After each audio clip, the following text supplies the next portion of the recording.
Wait, smile. Wait, wait, Ani. This is Ani. Ani scored a 2400 on his SAT. Kweller Prep. This is James. James, what's going to be your SAT score? James, 2500. No, there's no such thing as 2500. This is Mo, part of the Kweller Prep team. What was your SAT score? 2300. 2300. And what will be your SAT score? 2400. Oh, okay, there. We're set. What advice do you have to offer the future, the youth of America? First off, be confident. That's a good thing.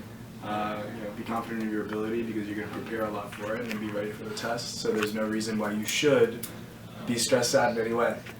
Some things that you can prepare for is to read a lot. Again, you said English isn't your first language, so just take in your free time, 30 minutes a night, find a book and just read. It'll help you in developing your vocabulary for one, but also get a sense of the common English phrases that are used. I know I had a lot of trouble with that because English wasn't my first language, so every time there would be a slang phrase, I wouldn't necessarily know the meaning of it because I know the definitions of all the words, but I didn't know what they meant together. So again, just read as much as you can. That's a huge benefit. What else?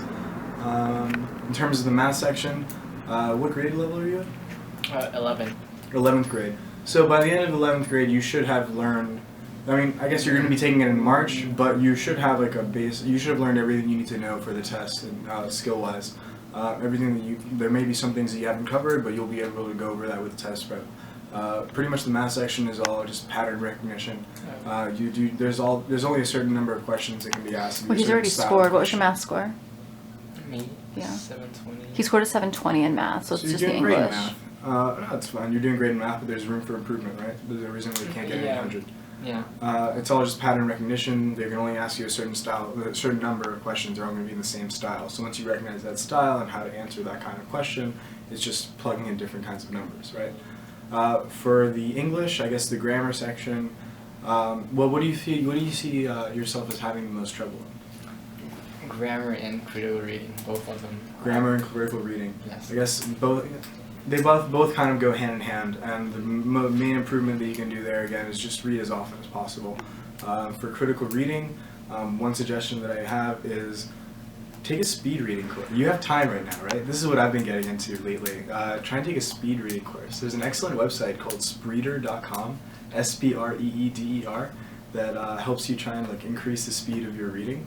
What a lot of people do when they read is, because you learn to read at a very young age, so you're kind of you don't learn how to do it efficiently. You kind of sound out the words in your head as you read a passage or mouth them out.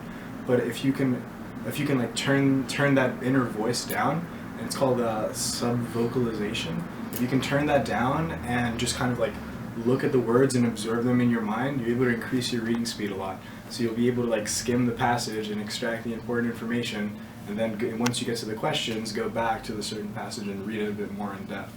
But again, it's just read.